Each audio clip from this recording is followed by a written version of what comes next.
Bienvenue chez Dreamstat Lab. Dans cette vidéo, je vais vous montrer comment configurer un profil de groupe. Enregistrer un groupe sur DreamSafe est très facile. Cliquez sur Créer un nouveau.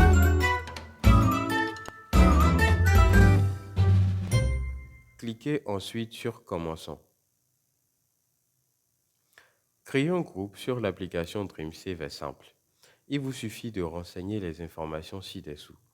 Commençons par le profil du groupe. Choisissez un logo qui représente au mieux les activités ou la composition de votre groupe. Saisissez le nom du groupe ainsi que sa localisation. Notez que la localisation correspond à l'endroit où le groupe se réunit, village, district ou domicile d'un membre où se tient la réunion.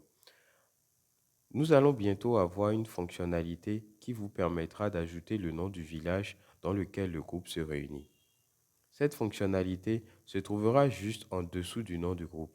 Elle sera disponible dans les prochaines mises à jour.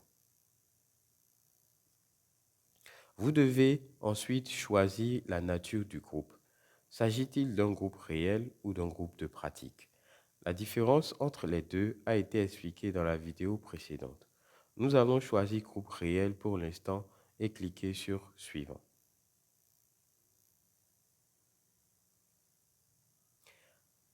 Les partenaires sont généralement des ONG ou des organisations qui travaillent avec votre groupe.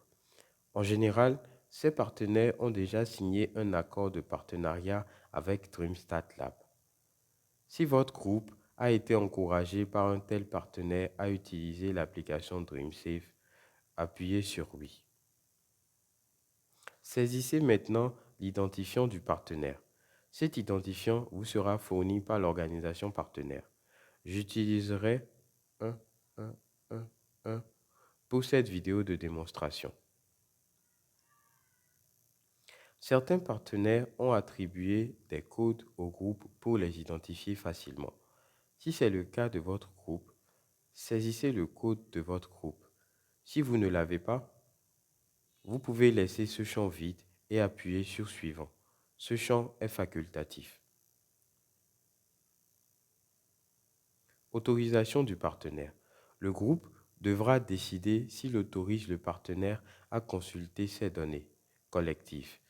Le partenaire n'aura pas accès aux données personnelles des membres, mais pourra voir les données générales du groupe. Cela est dans l'intérêt du groupe car le partenaire se basera sur ces données pour lui apporter son soutien. Cycle précédent. En termes simples, cette page vous demande combien de fois le groupe a procédé à un partage depuis sa création. S'il s'agit de votre premier cycle, cochez la case et cliquez Suivant. Ensuite, nous devons indiquer si nous sommes au milieu du cycle ou au début du cycle. Remarque, ceci est très important car cela déterminera le type d'information que nous saisirons pour le groupe lors de sa configuration. Par exemple, si vous indiquez que vous démarrez un nouveau cycle, vous ne pouvez pas ajouter de prêt aux membres. Nous indiquons ensuite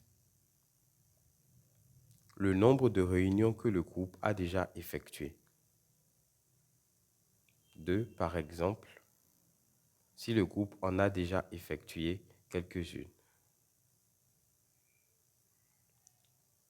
Nous saisissons le fonds de crédit. Il s'agit du montant total des économies disponibles que le groupe peut prêter à ses membres.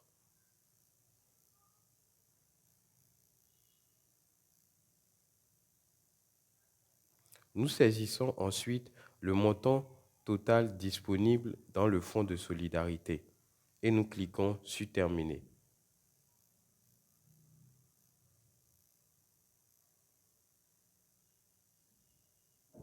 Merci beaucoup.